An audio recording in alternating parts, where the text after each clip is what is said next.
Well, hello. Good morning, everybody. Good evening to our friends in Hong Kong and Beijing. Good afternoon to our friends in Europe. Welcome to the U.S. China Dialogue's webinar on decoupling, separating myth from reality. I'm Evan Madero, a professor in Asian Studies, senior fellow in the U.S. China Dialogue. Today, we're very, very fortunate to have an exceptional panel to look at probably one of the hottest topics in the U.S.-China relationship, the issue of decoupling. Today, we have with us Wang Tao from UBS, Dan Wang from Dragonomics, Jörg Wuttke from BASF and the EU Chamber, and Jimmy Goodrich, our good friend in Washington, from the Semiconductor Industry Association. Today's webinar is sponsored by the Initiative on U.S.-China Dialogue, a program at Georgetown University focused on promoting discussion, research, and collaboration between Americans and Chinese about some of the most important issues in the U.S.-China relationship. I'd like to begin by thanking my colleagues, Tom Banchoff, the Vice President for International Engagement, who works with me to run the U.S.-China Dialogue, my colleague in Asian Studies, the director, Professor Michael Green, and all other colleagues that have helped arrange the webinar today. I'd also like to extend my congratulations to the recent graduates of the MA in Asian Studies at the School of Foreign Service at Georgetown. We recently had a cohort that completed their studies. They're off on the next phase of their professional career, and we're very proud of the work they did at Georgetown and very excited about the next phase in their career. Today, for today's session, we're going to begin with Wang Tao, a senior economist at UBS. And we've asked Tao to sort of begin with a macro presentation looking at the broad trends in U.S.-China economic relations focused on decoupling. Let me just say before we begin that if anybody has questions, they should email them to U.S.China Dialogue, one word, at georgetown.edu. That's U.S.China Dialogue at georgetown.edu. And so we've invited all four speakers to give presentations for about 10 minutes or so. Several of them have slides. And that once their presentations are complete, we're going to open it up for Q&A, and we're going to end promptly at 10:30 East Coast time, because it's very late for our three friends in Asia, and we want to make sure that they get a good night's sleep for tomorrow. So with that, let me again thank all of you for joining us today. And I'd like to invite Wang Tao. Thank you for inviting me to the U.S.-China Dialogue. I'm very honored to be among the very distinguished panelists. So I'm just going to spend a few minutes, hopefully give you a bit of a macro background. So I'm going to share my screen here. So the macro background to start with, before we talk about supply chain shift that's involving China. One thing is that China's industrial structure or economic structure have been evolving over the last 10 years, especially. So you can see that services, the red line, has become an increasingly important part of the economy, where industry and manufacturing has become smaller. That's the same for employment as well. Another thing, of course, over the last 20 years, since China joined the WTO, is that China's role in the global supply chain have actually increased. That is quite clear, but what we can measure here is really what China exports. In the year 2000, China's exports are predominantly consumer goods, but by 2019, capital goods and intermediate components have now dominated, and consumption goods is still important, but no longer so dominant. So that actually is a testament of China's involvement, integration in the global supply chain.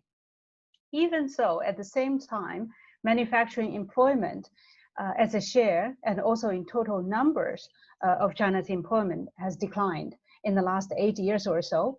And of course, exports as a share of China's economy and total GDP has also declined since the global financial crisis. It used to be about 35% of GDP, and last year it was about 17%. So I just wanted to give you this kind of background in the backdrop when we talk about. Supply chain integration for China, of course, is not just about what it exports, but also what it imports.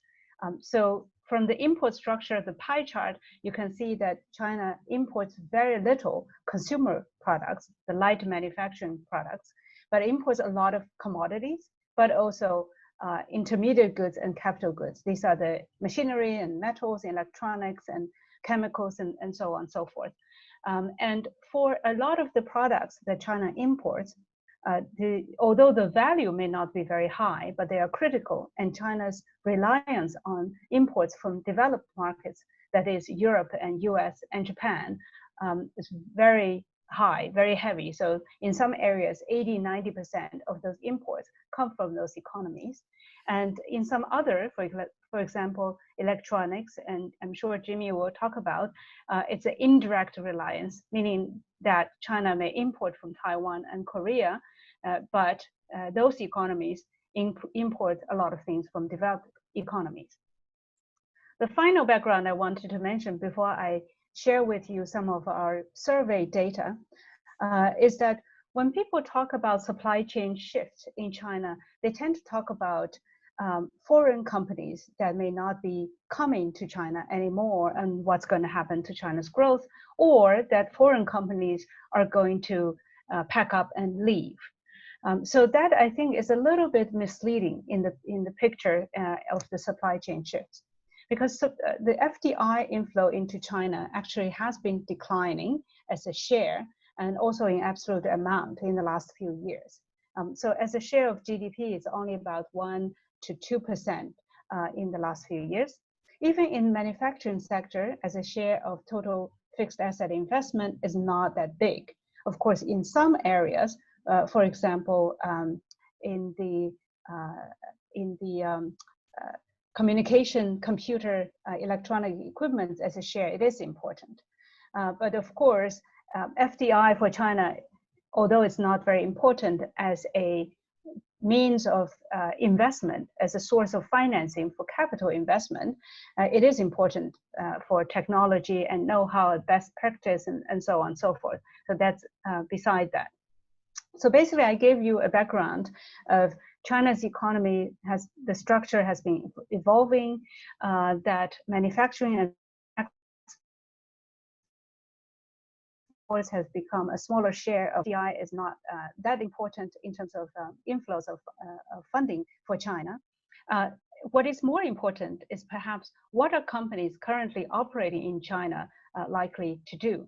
So I would like to, for the next couple of minutes, I would like to share with you our Cfo surveys that we have been conducting since the U.S. China trade war heated up in late 2018. So this is what we do, is that we survey manufacturers that have substantial exposure to exports, or suppliers who have substantial exposure to exporters. So these are about 200 companies that include state-owned companies, private companies, as well as foreign joint ventures. So what we find is that, number one, that the supply chain shift has been happening before the trade war. So this is the first chart in 2018. A lot of companies already has productions overseas. So 40, 50% or even more. So this is one thing. Secondly, there are a lot of reasons for supply chain shift.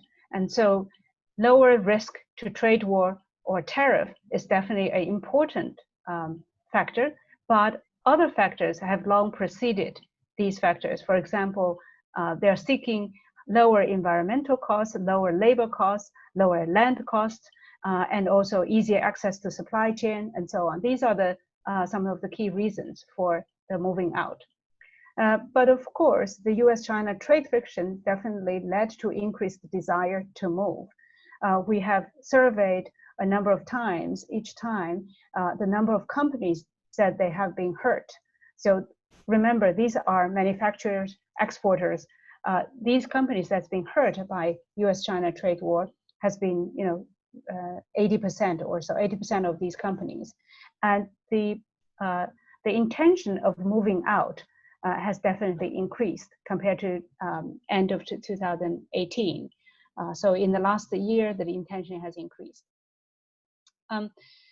In terms of a supply chain shift by sector, if we look at the black part of the column, those are the share of sectors that already have production overseas, and the beige one are the companies that are planning to move. You can see that companies that are or sectors that are exposed to the risk of higher tariffs, such as textile and clothing, which doesn't really have that extensive supply chain, are also moving or planning to move. And that, of course, also perhaps is related to some of the key factors we mentioned, labor costs and things like that. So these are the sectors.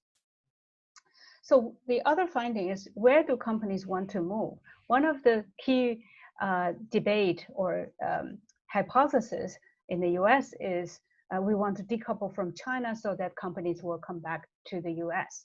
Right? So the question, when we ask people where they wanted to move, you can see that used to be in November 18, US ranked decently as a destination to move.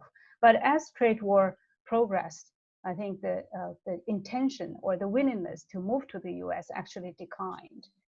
As a contrast to that, we see Vietnam, India, Malaysia. So basically Southeast Asia, South Asia, and East Asia remains the top destinations for the companies we have asked. So again, going back to questions about easier access to supply chain, cheaper labor costs, and those kind of things, and infrastructure, those are the things that are important for people who are moving their supply chain away from China. Finally, let me just come back after telling you that many companies want to move, have already moved, and there are so many reasons to move. Let me come back to another angle. That is that when we talk about supply chain shift, we tend to talk about companies wanting to move away from China. That is the case when the companies are exporters, export to US market or European market and so on. They definitely want to diversify and reduce the risk.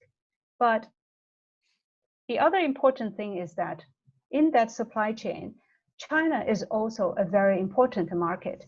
And that market has been growing very fast. So I have two figures here. One is total goods sales consumption in China. So although China's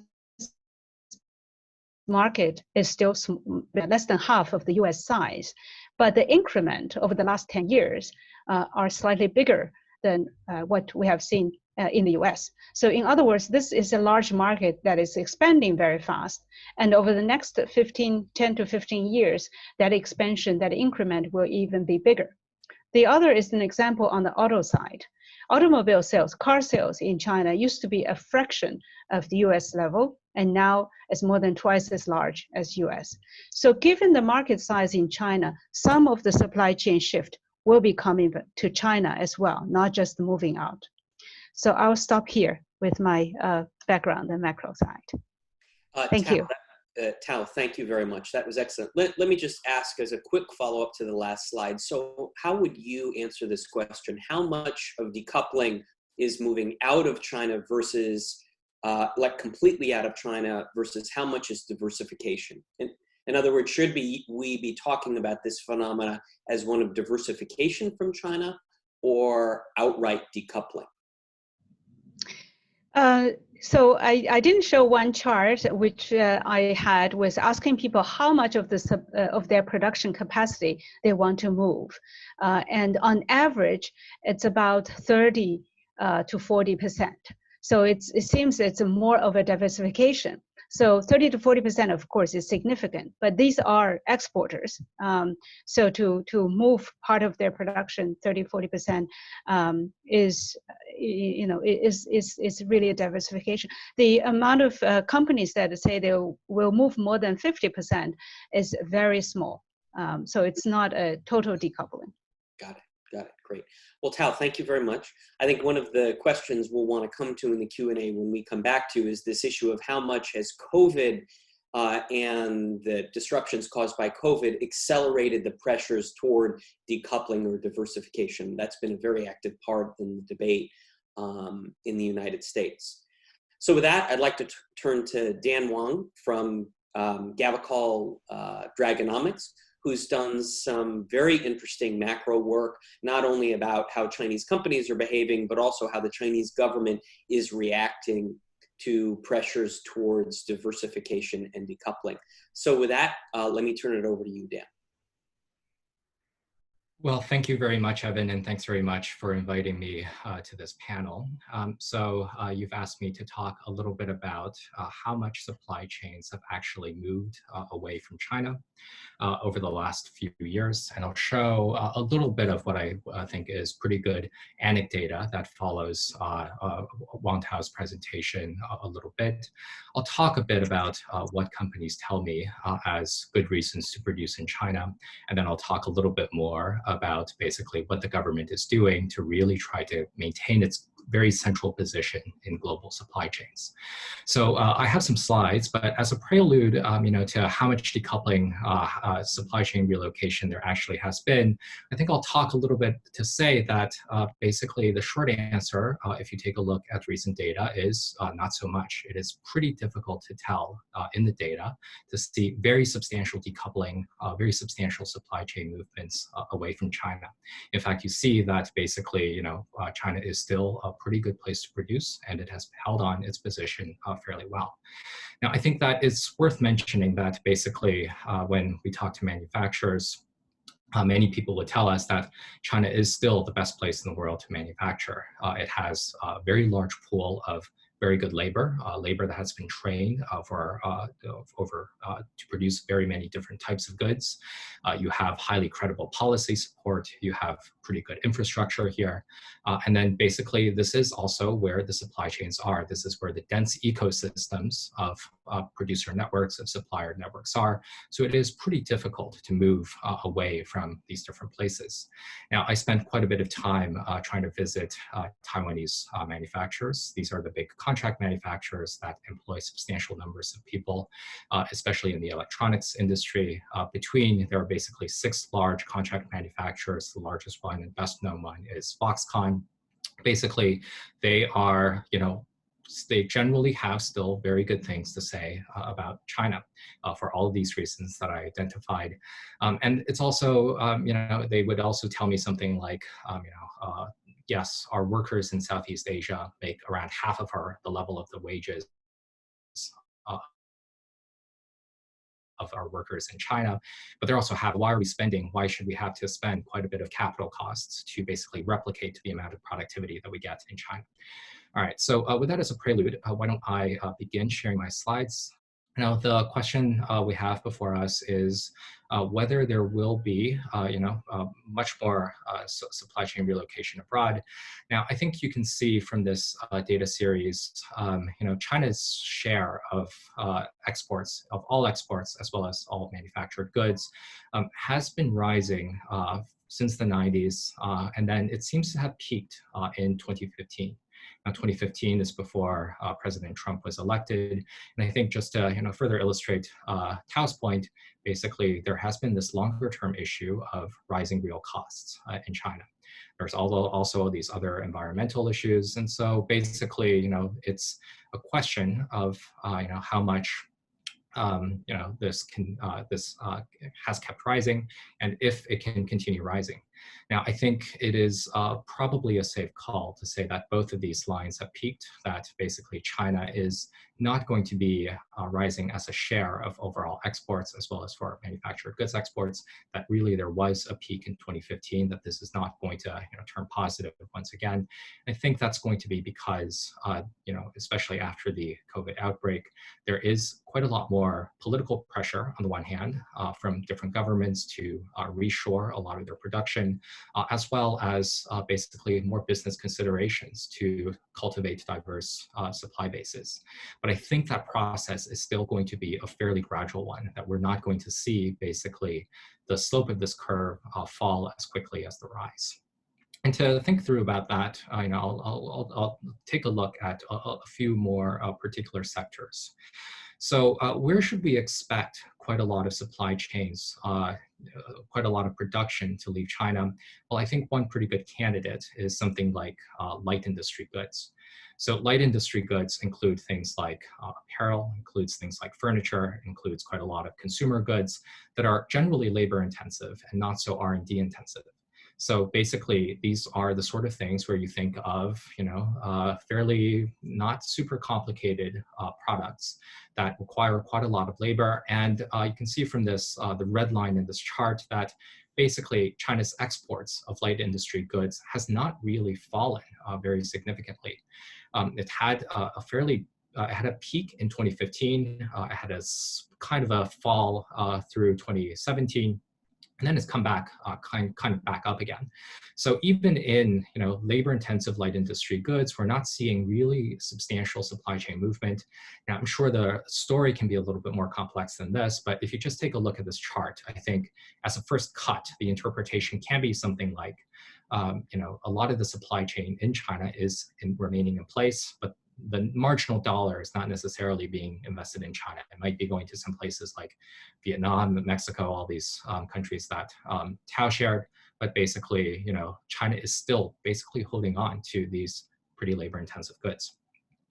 Now, if you want to take a look at the electronics industry, I'm sure Jimmy will talk more about this, but the electronics has also been climbing fairly steadily. And this is a bit of around the same as a ticket item as light industry goods. Light industry exports used to make up around 2/3 of China's exports. Now it's fallen quite a bit, but electronics hasn't fallen quite a lot. Of course, electronics are quite a lot more complex. You really need a lot of skilled labor. This is where you need dense supplier networks. And so this is a little bit tougher to shift yet. And we're not really seeing that this has fallen very much. Now, if you take a look at investments, I'm going to cite data from the Rhodium group here. U.S. investment, U.S. foreign direct investment into the U.S., into China has been extraordinarily stable. So over the last 10 years, the figure has hovered between $12 billion to $15 billion that US companies invest in China, basically on a yearly basis. Now we've had basically 2, maybe 3 years of trade warring. We are not really seeing quite a lot of, we haven't seen a big collapse yet in US investments into China. I think 2018, 2019 may have been big years when we had big flagship products, big flagship projects by major US firms that include Tesla's big plant in Shanghai, as well as a big ExxonMobil plant in Guangdong. So these are big flagship projects, and they have continued to be invested in China for basically through 2019. Now, of course, the caveat here is that a lot of these big projects are, they take several years to actually begin. You have to prepare quite a lot for them. And the Rhodium group in its note has said that basically the pipeline might be thinning out. So this might be the last good year in which the data actually looks fairly stable. But I think it is still worth remarking upon that. Try to look for President Trump's trade war in foreign direct investment. It's pretty difficult to find. But I think it is still, but it is also the case that China has become quite a lot more nervous about losing the centrality of its role in supply chains. And so basically, as I said, there are a lot more political voices, not just in the US, but basically across the developed world, which are calling for substantial reshoring of supply chains. This is taking place in the US, this is taking place in Japan, and to some extent also it looks like in Europe. And then also, as I said, there is also the business consideration that maybe there should be quite a lot more diverse supply chain bases.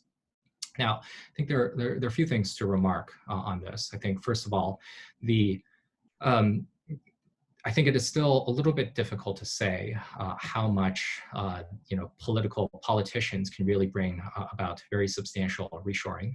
As far as I can tell, most of the discussion in the US was in March when we had several legislators proposed bills saying that basically focused on medical devices and personal protective gear, active pharmaceutical ingredients, that there should be a lot more US production of these goods.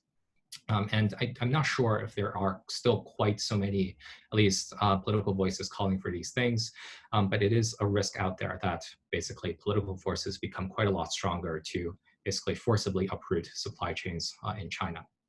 And then the other part of this is that, even if businesses are thinking quite a lot more about supply chain relocation, I think it is going to take a little bit more work to upturn around, I would say maybe 5 decades of doctrine around lean manufacturing, around just-in-time production, just-in-time inventory. Inventory is evil, right? That a lot of these things, I think, are going to take a little bit more time to overturn. There are some businesses, I understand, who are thinking that basically the lesson of COVID is actually to place a lot of production closer together.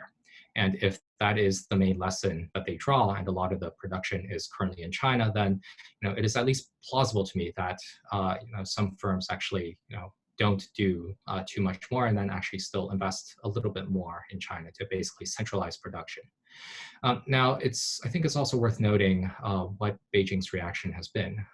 So Beijing, I think, has been somewhat spooked about this supply chain relocation discussion, and it is trying quite a bit harder to actually maintain its friendliness to foreign firms. Now, Jorg, I'm sure, can either substantiate this or totally invalidate it, but basically, I think, at least from the central government guidance, instead of rolling out a growth target, the Chinese government is now focused on what it calls security in 6 areas and stability on 6 fronts. A few of these fronts are, stable employment, friendliness towards foreign firms, stable foreign trade, and then secure, stable supply chains. And so there's a lot of central government guidance to basically still be very friendly towards foreign firms. Employment now is getting pretty shaky in our view. And basically, local governments are also responding. I have been chatting with local firms who tell me that U.S. manufacturers, as well as other manufacturers, who tell me that local officials have become quite a lot more friendly. They've really tried to restart production. They try to solve problems for producers on the spot. They offer a lot of licenses. They are calling people all the time. They're pulling together these WeChat groups, asking how the government can help. One anecdote I have to offer on this is that I believe the government, local government of Kunshan, which is a major manufacturing hub around Shanghai, basically gave a list of every manufacturer to this local work committee, and then told them, call everyone, ask them how to help out. So I think that is basically China's strategy, is to hug foreign firms a lot closer. I think that is basically a restraint around bigger retaliatory actions, especially around things like Huawei, which I've been thinking a little bit about. But why don't I put a bookmark there if you're interested in whether China's government will retaliate. I'll put a bookmark there and invite you to ask questions. But why don't I pause here and then hand it back to you again, Evan. Dan, thanks. That was great. Slightly different perspective from Tao, but I think broadly consistent. Let me just ask you a quick question and invite a brief answer. Dan, I was really struck by your chart citing the rhodium data on US FDI into China, because the chart you didn't show is the other bit of rhodium data, which is Chinese FDI into the United States, which has declined very substantially. So is it accurate to say that while it doesn't appear as if there's a major reduction in American investment going into China, so not a lot of US decoupling from China, China's decoupling from the United States, maybe prematurely, or is that an inaccurate interpretation of the data? I think that certainly fits with my impressions. So I'm very familiar with that rhodium chart. It is considerably more striking than this fairly boring, steady chart around US FDI. I think the interpretation there could be something like, so this is the fairly steady chart. I think it is worth noting that basically the other rhodium chart of Chinese FDI into the US has had this really big peak in 2016, 2017. That was driven mostly by capital outflows, not by so much natural appetite to invest in the US. And then it's fallen quite a bit. And I think what companies and investors would say in China is that it is now quite a lot more difficult to invest in the US, mostly because of CFIUS, the Committee on Foreign Investment into the United States, which is not so much blocking really big deals, but there is a little bit of this chilling effect that Chinese investors don't feel that they can have a really good shot at investing in the U.S. without considerable regulatory scrutiny. But yes, that's a very fair point that Chinese FDI into the U.S. Does not look like U.S. FDI into China. Right. But of course, that data is flow data, not stock data. So that's another important distinction to keep in mind. Dan, that's great. I'd like now to turn from the data-intensive part of our conversation to somebody with broad and unique experience in China. I'd like to invite Jörg Wuttke, who not only runs BASF's operations in China, but also is the head of the EU chamber. And he and his organization just put out a really interesting study yesterday on business confidence. So Jörg, if you'd sort of talk a little bit about that. But we'd love to hear from a European perspective, how do you look at this decoupling debate? Are European companies starting to think about, because of either the trade war or COVID or some other motivations, diversifying away from China? Sort of what's the European perspective on decoupling? And because the chemical sector is such a big, important sector, very FDI intensive, and one that you know well, I invite you to sort of have a sector-specific conversation. So over to you, Jörg.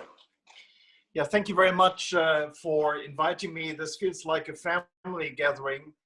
When I look at the panelists, including yourself, it's wonderful, despite the fact that it's quite late over here. The European Chamber comes up with a project and a study that is labeled decoupling. We will basically launch it in January. So I guess when Biden is inaugurated, we are coming out with this paper. And it's about asking our members, 1,700 members in 9 cities across China, what experience on the trade side with decoupling, what experience on the tech side, and on the financial side. And as you said, I have a daytime job. I'm running a chemicals company. Let me just talk about decoupling with my company that is already at 130 years in China. And in 1913, so the last full business year where BASF was active out of Shanghai, China was representing 14%, 1/4 of our global business. Of course, we are a different beast by now. We have about 50 factories and turnover of 10 billion, but we are in the global share of BASF less than 12%. So in a way, it takes us more than 100 years to get to this kind of China exposure that we had in 1913. So it just tells you how long it takes in order to overcome decoupling as it happened in 1914. Now to the question on decoupling, of course, my first observation would be that China actually started it. On the IT side, Jimmy will refer to this, the Googles and the Amazons and so forth and so forth. There was a distinctive urge in order to maintain the market in Chinese hands and only have the Europeans or the Americans or Japanese as niche players. And in order to then be able to set their own standards, not only in China, but eventually globally. Something very similar happened in my own country, Germany, in the late 19th century, when we were trying to avoid getting into the trap, as we called it, of Britain.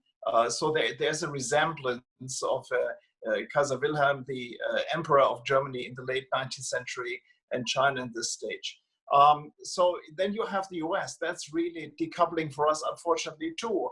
On the one hand, we fully understand why the US became impatient with China, became frustrated, as are we. We're in the same boat there. But at the same time, the decoupling that hurts us comes actually more from the US in many ways. The ditching of TPP was a disaster, I think. WTO is being challenged. WHO now is one of those. You have the OECD being questioned. You have the Paris climate change was ditched right away.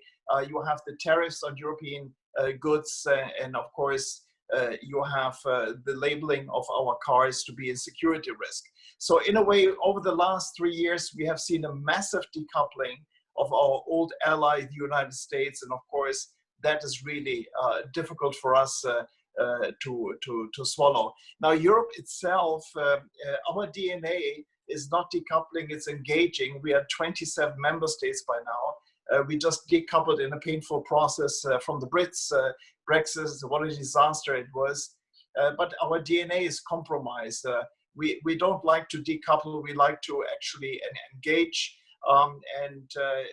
We have the same challenges with AmCham here. They are our brothers in many ways. So in a way, we decouple, we see the decoupling big across the Atlantic, but here in China, actually, we're always closing ranks and comparing notes and see what's going on here. But of course, the notable problem we had was phase one. Of course, there are good parts in there on IPR, forced technology transfer, and so forth. But there are definitely disadvantages for our financial sector, and as well, of course, it's a trade which is forced in a way the Chinese in order to buy from America, not from Brazil, not from Europe, and anybody else. So this is something that we dislike about the phase one deal. And I think it's just really against every free trading principles, and it comes unfortunately from the master of free trading, the United States of America. So do we gain as Europeans from this decoupling? Well, you know, you have the US selling less cars into China. You would imagine that Germans are very happy about it. Now, fact is that the largest two exporters from the United States into China on cars is Mercedes-Benz and is BMW. So this is German cars. So in a way, you know, you might be producing Spartanburg in Alabama, but at the same time, you know, your headquarters is in Europe. So we don't gain, definitely. And we all lose, I think, in this kind of situation. And we don't want to benefit from this one. Dan was showing the picture in Tao.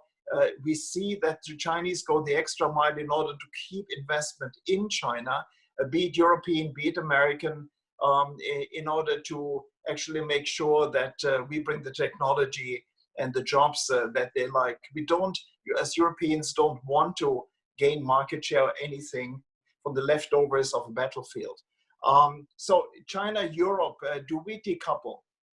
Well, you know, in many ways, we have still a lot of common ground that we are trying to emphasize. It's the climate change discussion. We have WTO, there's a new Secretary General being elected. Maybe it's going to be European with the help of China, let's see. And of course, I mean, we cannot decouple from a market which is going to be the dominating growth story over the next 10 years. China stands, according to my BSF calculations, for 30% of global growth over the next 10 years. 30% stands for the same growth potential as the OECD countries put together. And in chemicals, it's even more pronounced.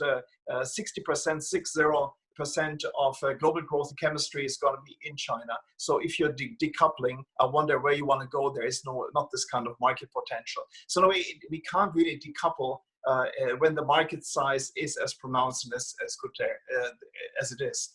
Of course, I mean, we have problems with China.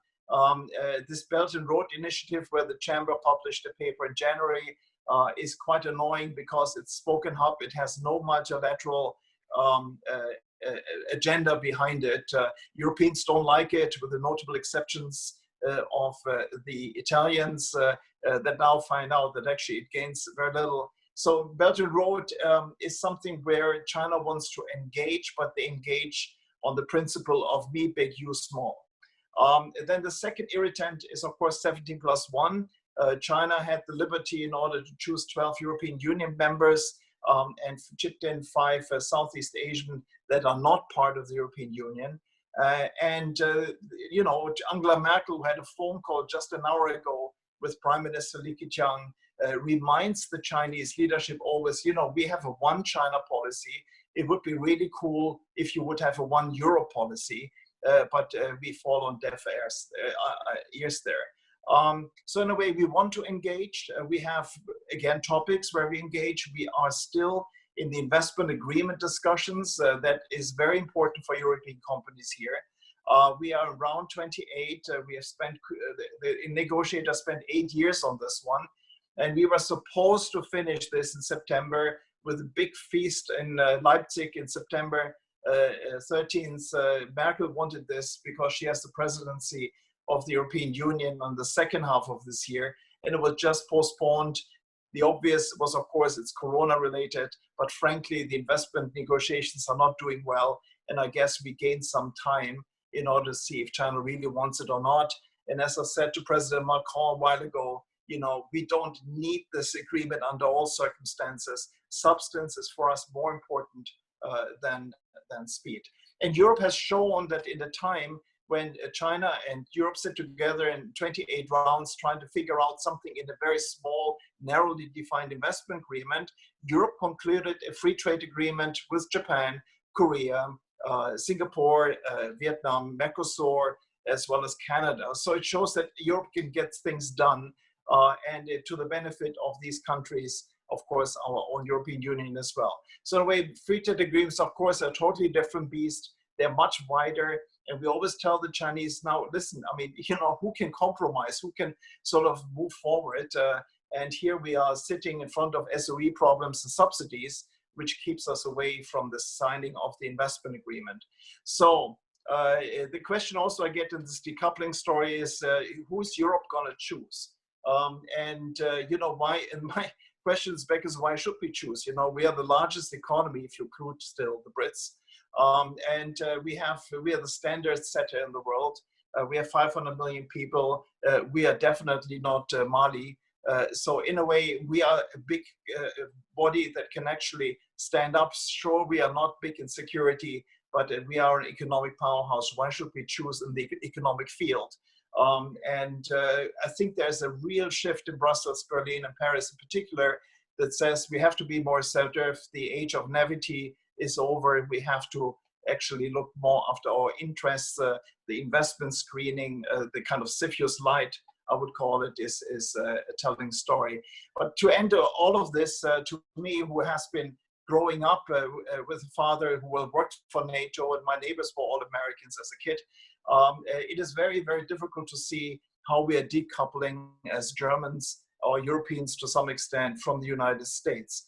Just when there was a Pew survey last year, it came out a couple of months ago, where they were asking Germans, what is important country, the US or China? And China was 24%, and now it grew to 36%. The US was a solid 50%, and within a year, they dropped to 37%. What a sad story of decoupling anyway. So I hope this can be turned around. We need the OECD partners. We need common grounds. There is enough topics like the Blue Point Initiative. And I'm very happily talking about our survey as well as about the industrial side of decoupling. But I think we now want to listen to Jimmy. Great, thank you. Your wonderful, very different perspective. It's great to have Europe as part of this conversation. Now I'd like to turn it over to our ultimate speaker, Jimmy Goodrich, who will talk about the technology dimension of it. Because so much of the debate about decoupling is focused on the tech sector. It seems to be the sector in which the US government is very focused on decoupling. So it made sense to focus on that. So over to you, Jimmy. Thank you.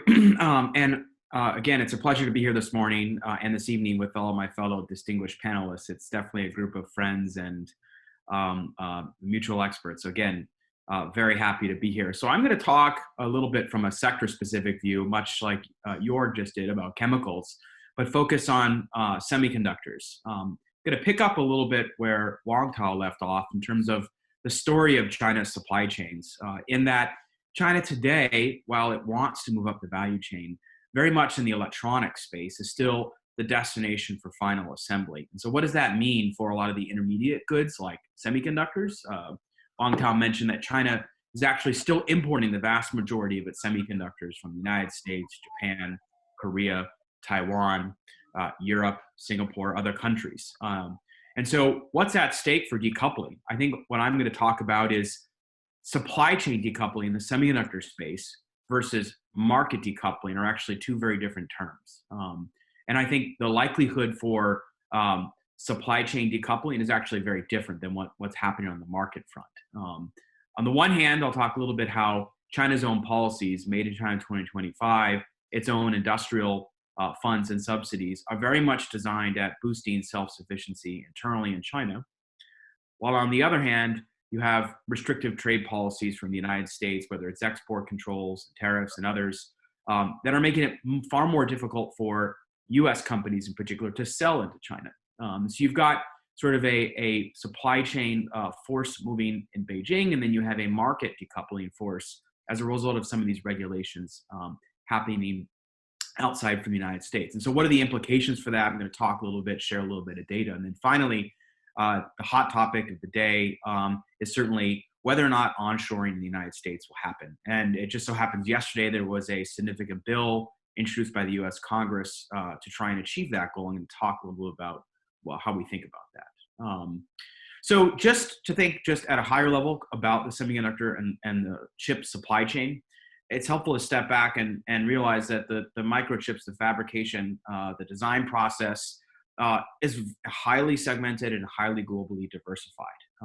Today, really, if you look at the right side of the chart, where China dominates in that supply chain is in the final assembly, your Foxconn, your Quanta, your Petroquan, your Flextronics, you think about those dense supply chains in Shenzhen and Guangdong province throughout, that's still today the story of China's electronics sector by a large margin in terms of value of output, share of exports, et cetera. It's the final electronics product. And while much of that is still re-exported, as everyone knows, there's an increasing share that's for domestic consumption, and the share of domestic consumption is growing much faster than export. But if you look at the stages of actually designing, building, and fabricating the chip, a lot of that still today is done outside of China. So for decoupling, what does this actually mean when the actual supply chain to design and fabricate the chip still very much exists outside, not inside of China? Just going down a little bit deeper in the actual stages of production. Again, there's the research and design of the chip. There's the actual front-end fabrication where the detailed circuits are put on the wafer. Then there's final assembly, test, and packaging. So China today actually has a large share of the final assembly. And that's because final assembly is the most labor-intensive part of semiconductor production. It's also the least value add. About 10% the value of a chip is in the assembly, test, and packaging stage. That's both contract and vertically integrated companies that have their assembly, test, packaging operations in China. Front-end fabrication, China actually today accounts for 18% of global chip production as a share of installed worldwide chip manufacturing capacity. The United States is lower than that, actually 12%. The interesting thing, though, about China's front-end manufacturing is the fabs that build the chips. About 45 to 50% of their own domestic chip capacity is dominated by 3 foreign companies, Samsung, SK Hynix, primarily, and then a little bit of Intel. So today, even though China's fabrication is half foreign dominated, China's in the massive stage of investing over 112 roughly billion over the next from 15 to 2025 in domestic fab production. In fact, we're tracking more than 70 new chip fabs that are being built across China. We did a detailed analysis of their financial structure. Nearly 78% of all equity and investments and money involved in that is coming from directly from local and central government sources. So as a result of that, China is actually projected to increase their share of manufacturing significantly. By the end of 2030, we project that they will go from 18 to roughly 28% of global chip production. So that's very significant. And I think it's an important context is that China today is a story of assembly, tests, and packaging, a shift of foreign and domestic manufacturing, but the growth over the next 10 years is absolutely going to be Chinese companies capturing more of that value chain.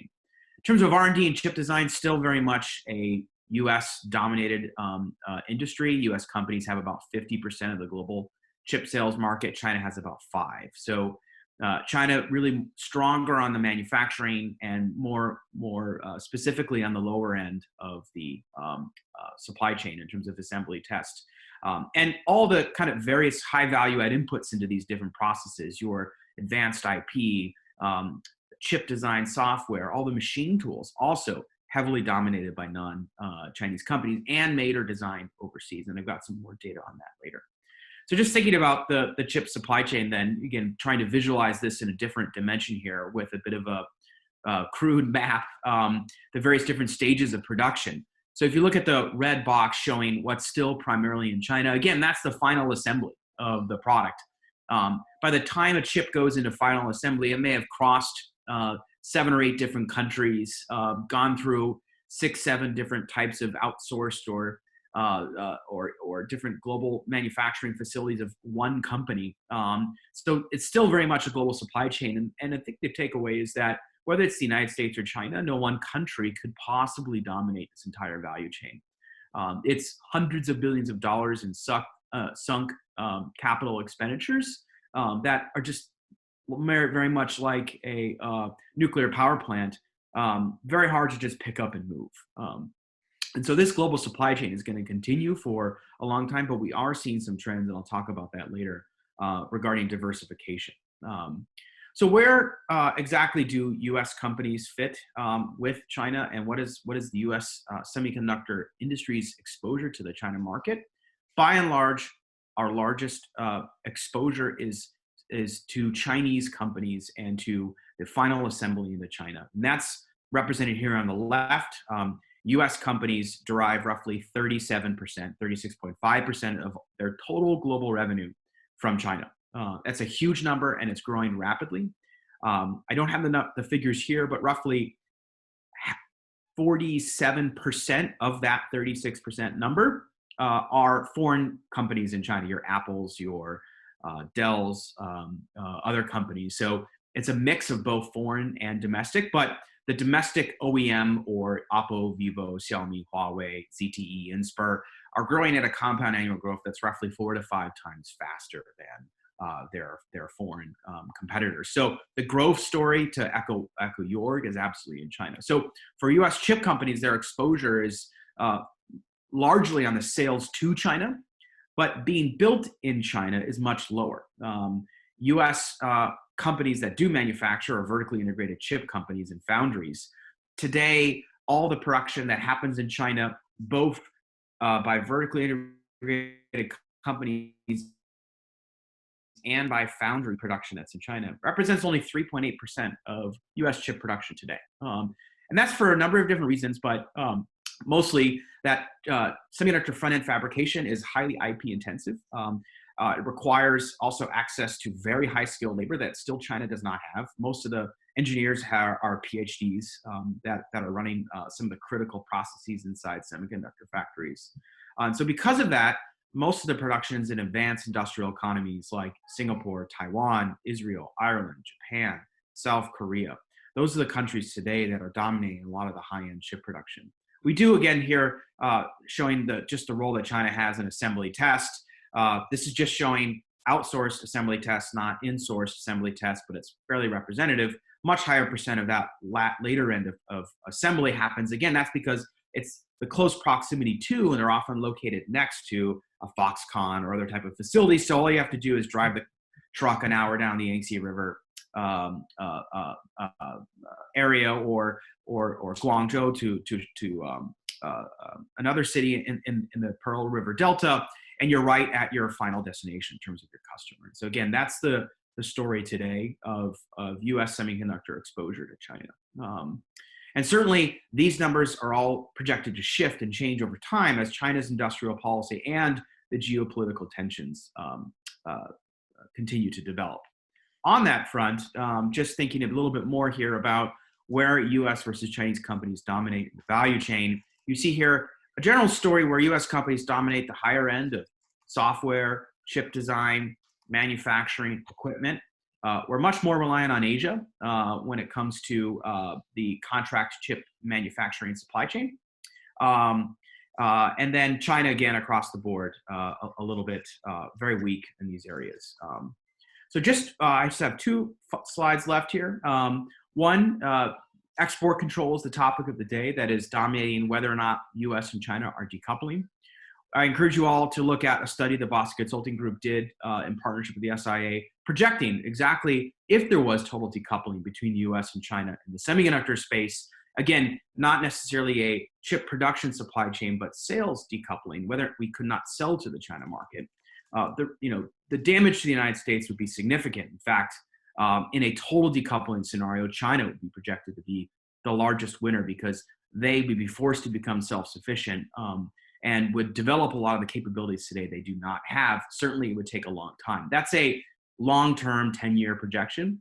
Near term, though, U.S. would still lose, but many non-U.S. economies gain that can sell the same chips. So in terms of thinking about restrictions to Huawei, ZTE, short-term companies from Germany, Japan, South Korea, Taiwan, they're the winners while the United States are the losers. Longer-term Chinese companies become strengthened because of a focus on self-reliance.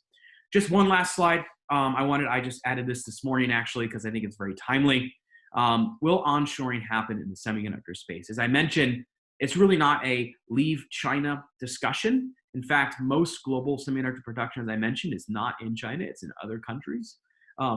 And the challenge for the United States is that from a cost competitiveness perspective, and this is a chart showing just how much more expensive it is in the US versus Asia to build a $20 billion advanced semiconductor fab.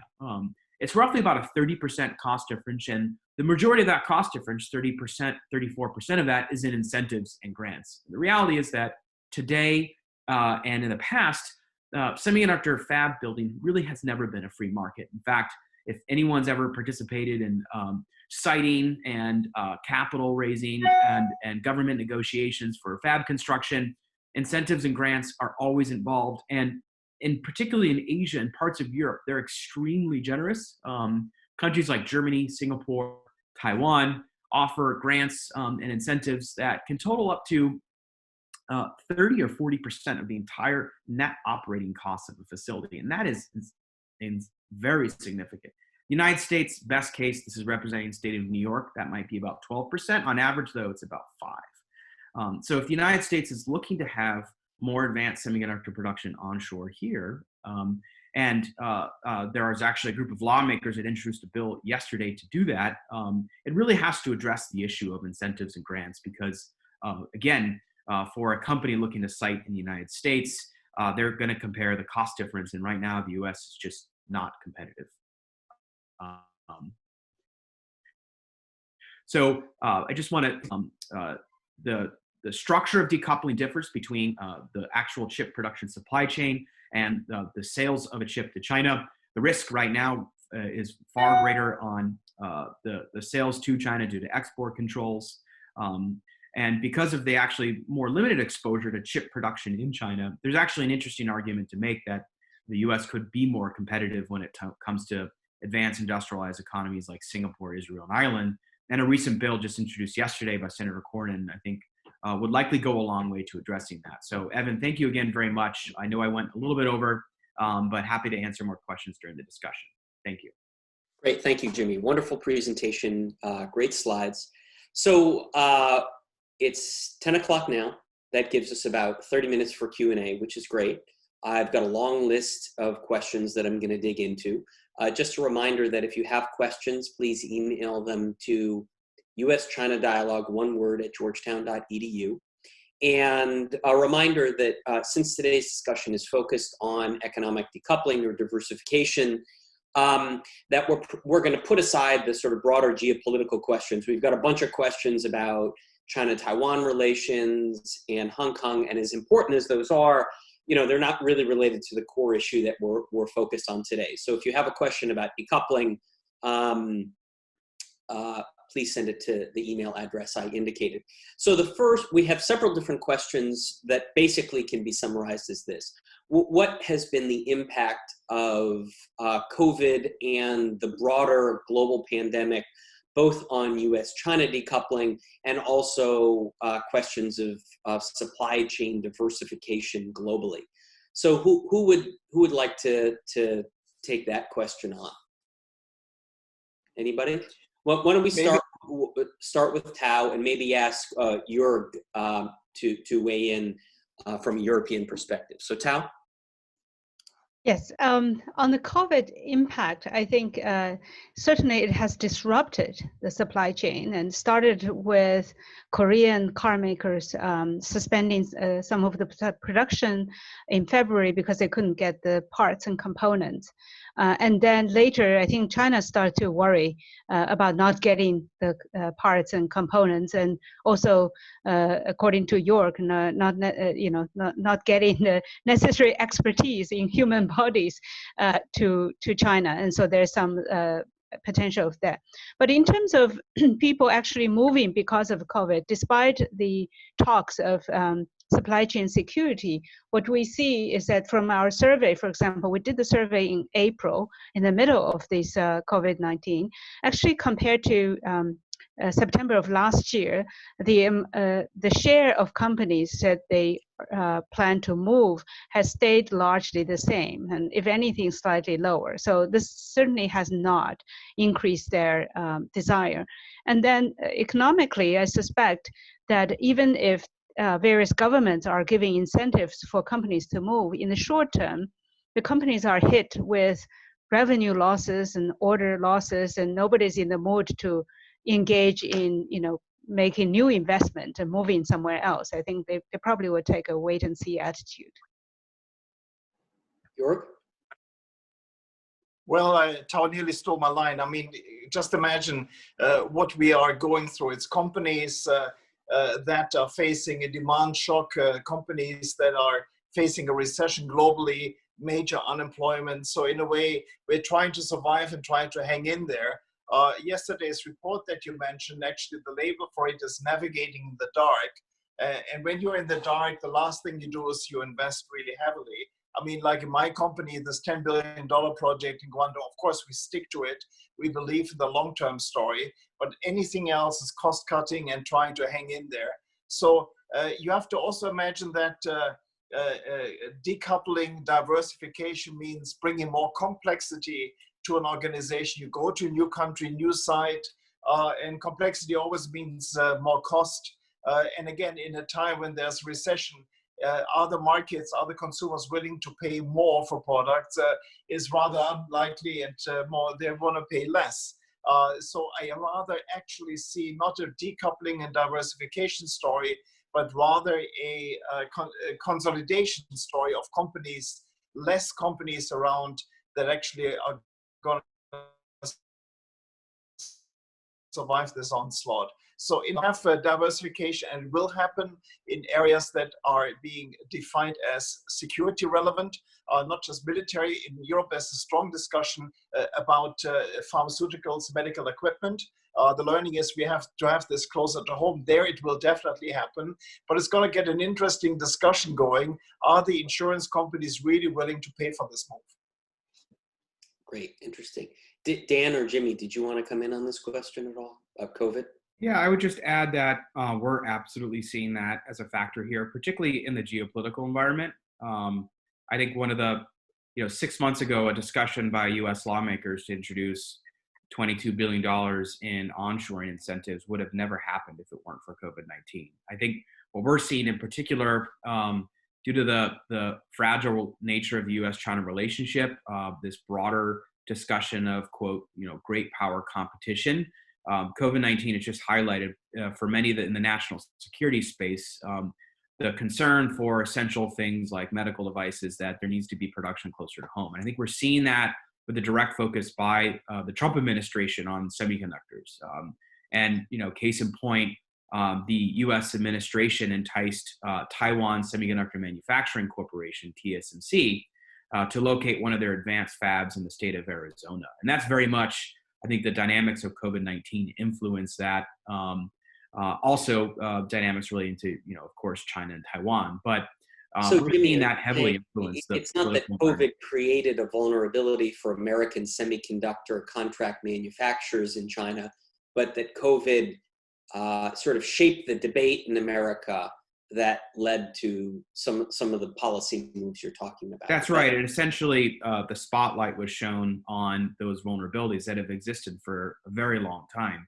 Those are not new. Rather, it's the political intention to it.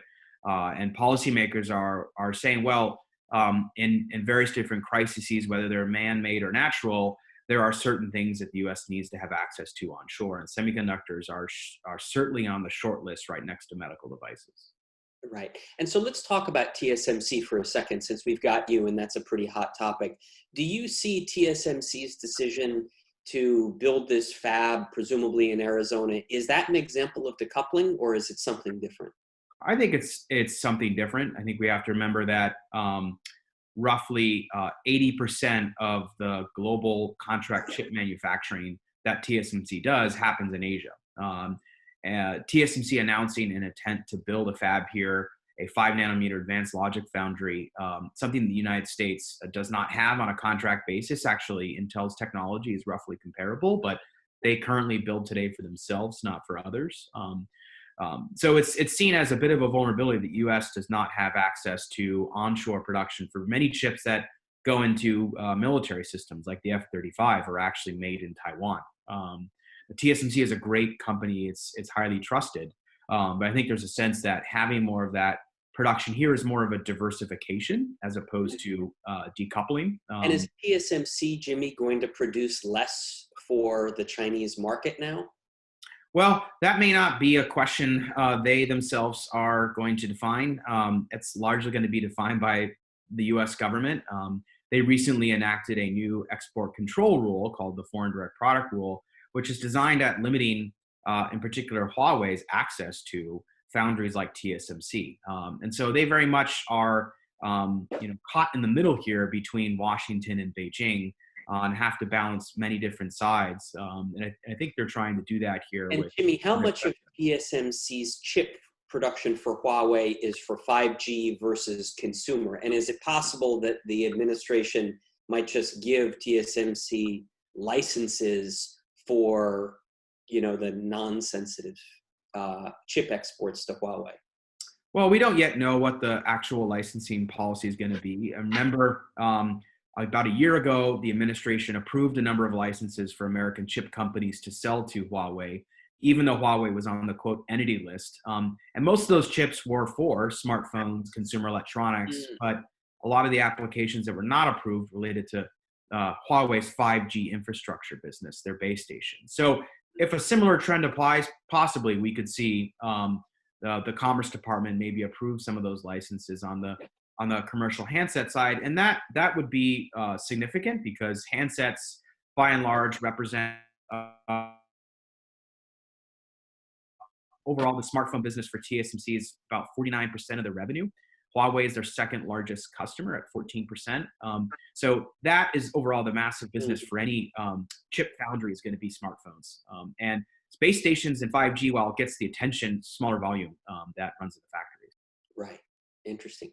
Great. Well, we're going to go to our second question now, which just sort of looks at policies outside of China. So we have a question that says, as companies diversify their supply chains away from China, other countries have an opportunity to absorb the aspects of the supply chain that China once occupied.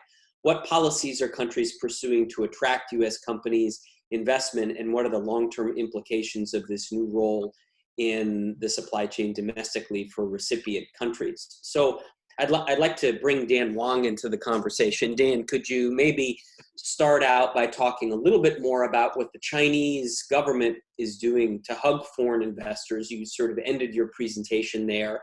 And if you or others are familiar with policies that other countries are adopting.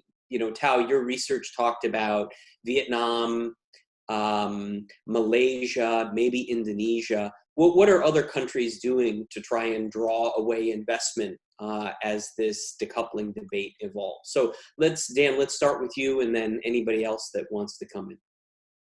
Well, it's wonderful at this point that we can talk more about hugs. So I think that's a great point to go through. But basically, in terms of the particular things that Beijing has become more friendly on is we hear of things like quicker license approvals, quite a lot of help obtaining masks and disinfectants for factories to restart production, especially early on, and some friendlier noises from Beijing. So Honeywell, a US company, recently invested in an R&D center in Wuhan. And the Premier Li Keqiang sent a letter that's fairly standard. We're committed to reform and opening. Nothing unusual about that sort of language, but that is still sort of a welcome sign in seeing something in quite high tensions. Now, with respect to other countries, I think our view is that, having visited places like Taiwan and my colleagues having visited places like Vietnam and India, they would tell me that basically, I see in Taiwan that basically it is not too large to be able to absorb a lot of manufacturing from China. At best, we can see some things like servers being assembled in Taiwan, which are higher margin, lower volume goods. But in terms of Vietnam, this is it looks to us like quite full. And because we're in a pandemic now, this is it doesn't solve the other problem of. When you say full, what do you mean, Dan? How is an economy full? You mean it can't absorb additional FDI? That's right. So basically that there is, not enough land, that there's not enough skilled workers, that basically they're not able to scale this up very quickly. I think it's worth noting that Vietnam's population is about 90 million people, which is around slightly smaller than Guangdong, the powerhouse. And in terms of actual policies, we do see a greater, attempts to solicit away China's, production. I think everybody hears now about this 2 billion fund that the Japanese government set up. We also see a few other countries that are rhetorically committed to this. And I think the question is to what extent this can be effective. One more point I'd like to quickly make is that, I think I should have said this in the presentation, but, I think that the main limiting factor, in my view, is how quickly other countries can get quite good at production, not how much there will be really politically driven decoupling.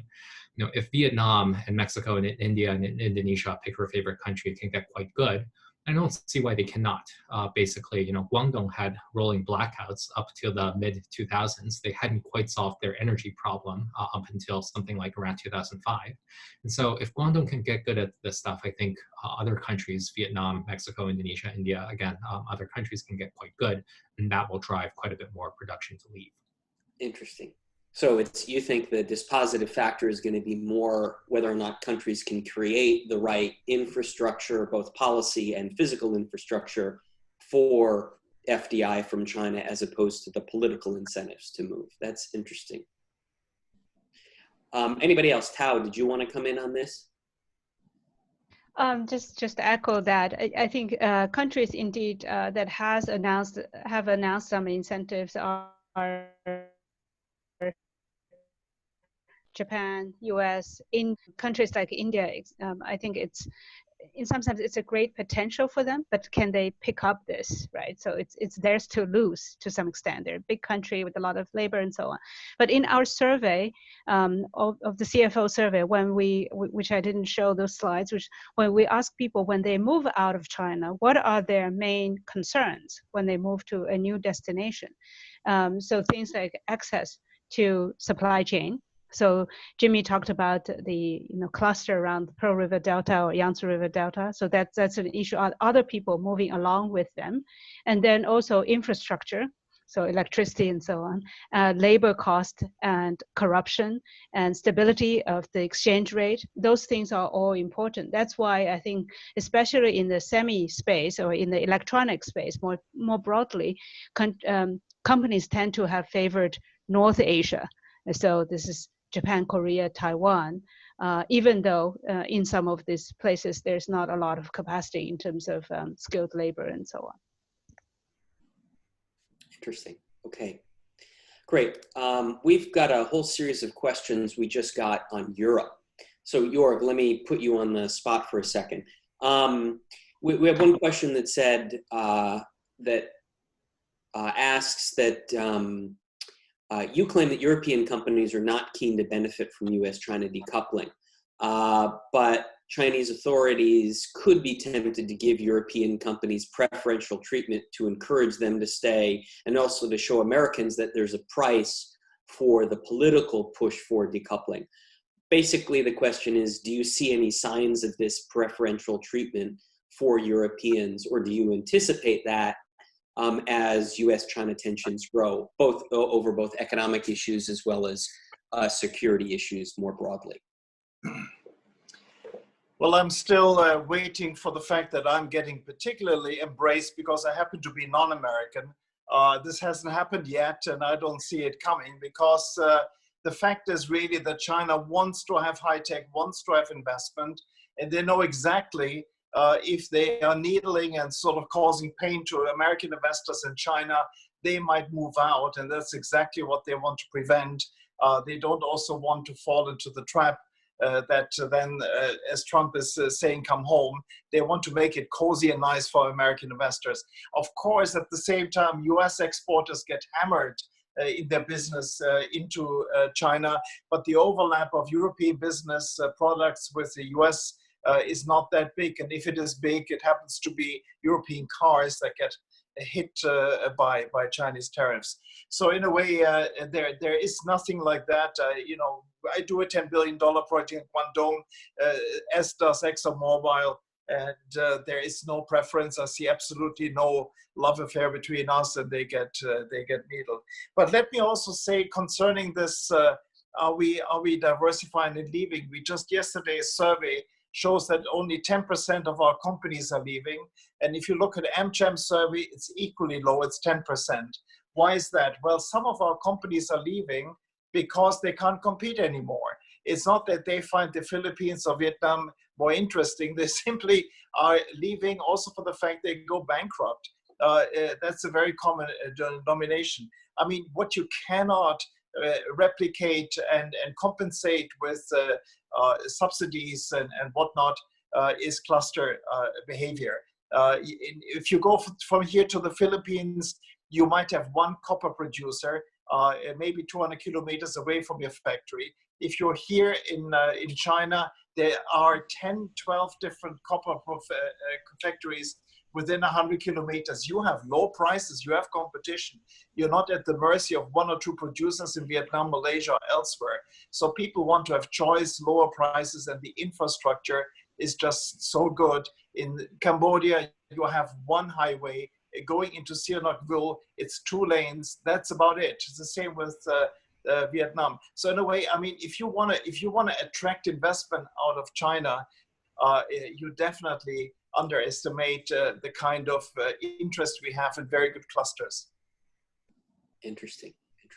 Just Evan, just to add to that, one additional point. You know, we saw during the height of COVID-19, early on, some of the first foreign travelers that were allowed into China were actually Korean semiconductor engineers for their chip factory in Xi'an. And the local government there went out. In fact, the vice chairman of Samsung himself came and visited on a special travel permission slip. And that was a signal that, you know, both China wanted their investment and others. And just, you know, and it's not related to Europe or Korea, but the Tesla example is interesting. It's not in my sector, but, you know, throughout the pandemic, they kept operating their factory in Shanghai while their factory in California was shut down due to the county government health inspectors.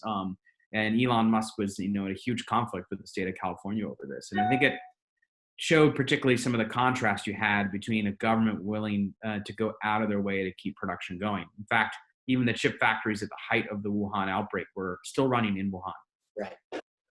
And of course, as Dan mentioned, there's this, you know, this Japanese fund for taking Japanese manufacturing in China back to Japan, if not diversified. Tao or Dan, do you have any more details on that? I mean, how much evidence is there of a incipient trend toward a Japanese decoupling or diversification from manufacturing in China? I'm not sure if Tao has more to add, but I think I think it was Reuters that actually did a story just now that led with actually that fund. It said that basically one company in Japan has taken advantage of that fund to build a little bit more production in Japan. And so that's the only evidence that they found. I think I just want to echo a little bit more of what York said, that basically it is really difficult to move an entire cluster in toto away. Basically, it's really, really good if you can just drive, down, drive down the highway, go knock on the door of your supplier, get, a million, screw parts the afternoon, and then keep production going. That's the point that Jimmy made. So the clustering dimension of manufacturing in China is going to be a big headwind toward the decoupling. Great. So I've got a question here about Made in China 2025, and I think Jimmy, why don't we start with you? You mentioned that Made in China 2025 is an element of the decoupling process, one of the issues that has created the incentives in the U.S. for decoupling. Do you, Jimmy, or any of the panelists have a sense of the extent to which Made in China 2025 has actually affected multinationals' ability to manufacture and sell in the Chinese markets in the sectors that we've talked about today, and of course in any of those sectors that have been identified in Made in China 2025? How does Made in China 2025 sort of affect the decoupling process?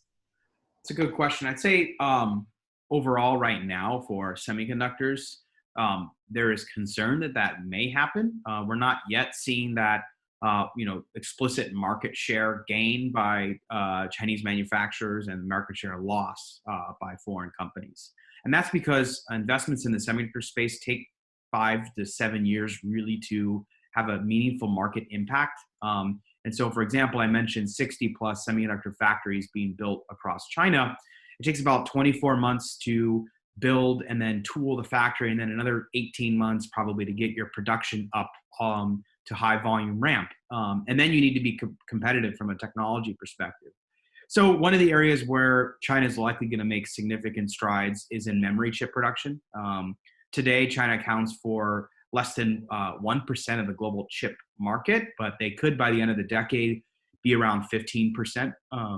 They're putting in a significant amount of capital, and their factories, which kept running through the pandemic in Wuhan, are actually starting to develop some fairly innovative and capable chips that one day could be competitive to the likes of Samsung and SK Hynix. And I think if you just look back in time to other sectors where China has increased its share of manufacturing of certain products, whether they're high-speed rail, solar panels, 5G equipment, you see a very quick trend where rapid, very quick market share loss by foreign producers, decline, destruction of gross margin structures by those companies, because they oftentimes cannot compete on cost with Chinese manufacturers who have the advantage of significant industrial subsidies and state ownership equity. So that is something that certainly has happened before in multiple different sectors. Semiconductors is a not quite yet story. Also,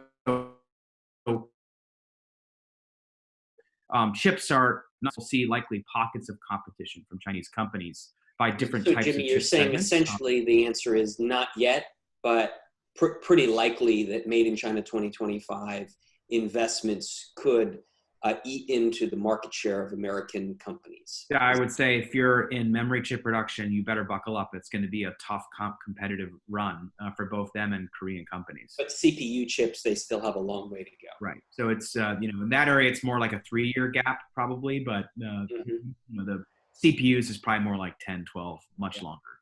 So anybody else on the panel, any other sectors in Made in China 2025 Yeah, but maybe I chip in because I launched a big report as European Chamber President in March 2017. 2025 was viewed also very critically within this leadership here. A former minister once told me that it's planning on steroids, meaning you project a big market, you project a lot of subsidies, and then what happens, he said, in China is always the usual. Every province wants to replicate it to have their semiconductor, their chemical site and whatnot in their province. And he says the The problem we have in China is that no companies go bankrupt. So we duplicate and triplicate everything. And he says this kind of planning always leads to overcapacity, which is bad for my country, as he put it. So that's why I guess 2025 has been pushed aside, not because the foreign countries have sort of seen this as a warning, but as a matter of fact, they saw it as a massive encouragement for industries to create overcapacity. As the minister said himself, why should we, government, decide on market share? Let customers do that. Interesting. Interesting. Okay, we're down to the last few minutes, so let me ask one final question, and it's let me try and distill several different questions, and they all focus on this issue of the other side of decoupling, Chinese sort of pressures to decouple from the United States. And one of the themes that we've heard more about in the wake of putting initially ZTE and then subsequently Huawei on the entities list has been a much greater discussion in China about industrial policy and especially about self-help and a greater emphasis on self-reliance. Xi Jinping has talked about that, especially in the tech sector. So I guess the question for the panel is, to what extent is China actually realizing that? Do we see growing evidence of companies in China focusing more on self-reliance, pulling themselves away from international supply chains, but especially supply chains that rely on the United States? So the other side of decoupling, not only is America interested in decoupling from China, to what extent could that spark a diversification / decoupling of China from the United States? Who'd like to take a whack at that final question?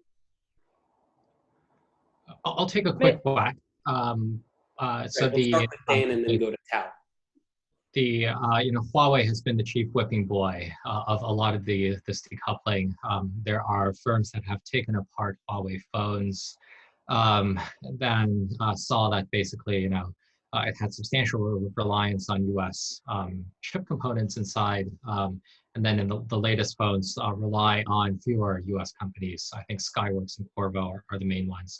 Jimmy, correct me if I'm wrong, but basically Huawei has had a huge, indigenous innovation program to really try to free itself from American components. And from what I can tell, that has actually been a fairly successful project that it actually has replaced quite a lot of American components. Okay, so so Huawei, but of course Huawei is an exceptional case. So the question is Huawei the exception, or is it, an outlier? Tao?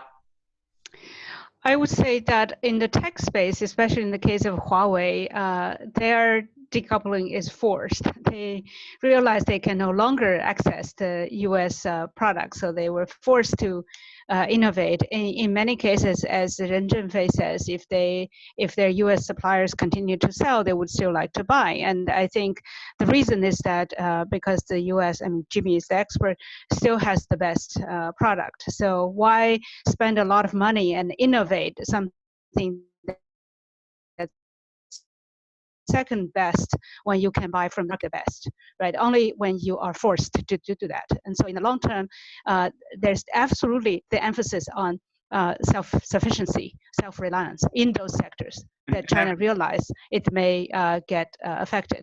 But in other sectors, I think it's been what Jorg has been saying, that the government from now and then does have this pressure for sectors to buy more homemade, China-made products in quite a few areas. But then there's always backlash from industry and from consumers. And I think since 2018, I would say there has been a bit of a shift from the original, previous few years of a drive towards more, China, more SOE, towards, at least on the official attitude, towards more market-driven and less subsidy, maybe pressure from the U.S., but also I think many people in China has recognized that is probably the best way to, to be innovative and supply yourself. Jorg or Jimmy? I was just going to add, Evan, one additional point is that, yes, we're seeing this is not just a Huawei trend. Since ZTE and Huawei were put on the entity list, we're seeing dozens of Chinese electronics companies also shift their supply chains away from American chip companies. One example I can use is a number of the consumer smartwatch companies previously were buying their heart rate sensors from American chip companies. They've now bought those from Japanese. We're seeing companies like Oppo, Vivo, Xiaomi, even Gree Air Conditioning set up their own chip design arms like Huawei to increase their own self-reliance. So we're seeing actually a massive shift in willingness by Chinese companies to design their own chips or shift away from US vendors. We're also seeing the Chinese government put pressure on the market. For example, now in all 5G procurement and tenders for network equipment, vendors who use Chinese or non-US chips are given priority preference by those state-owned telecom vendors. So in addition, government procurement making a strong push to use locally produced processors as opposed to those from the United States. And so it's both a organic and top-down drive that we're seeing. Interesting. Well, I think this issue of China's response is just as important as the American response, because it sounds like in certain sectors, especially tech sectors, Chinese companies themselves are really embracing Xi's political climate of self-reliance and self-help, which will advance the decoupling agenda. So it's just past 10:30. I'm very mindful that it's late in Beijing and Hong Kong. I want to thank Wang Tao, Dan Wang, Jörg Woodke, and Jimmy Goodrich. This has been an incredibly interesting, informative panel, one of the best conversations that I know of about U.S.-China decoupling. I want to thank my colleagues at the U.S.-China Dialogue, my colleagues in the Asian Studies Department of the School of Foreign Service at Georgetown. In both parts of Georgetown, we're absolutely, completely committed to having robust, well-informed debates and discussions about the future of the U.S.-China relationship. And today's conversation was very rich and a testament to the kind of conversations that we're interested in promoting at Georgetown. For all four of you, you are old friends of Asian Studies at Georgetown. So when we start traveling again, please come and visit us. And I look forward to seeing all of you on the other side of the Pacific whenever that may happen. So many thanks, and please have a great evening and a good morning to you, Jimmy. Thank you.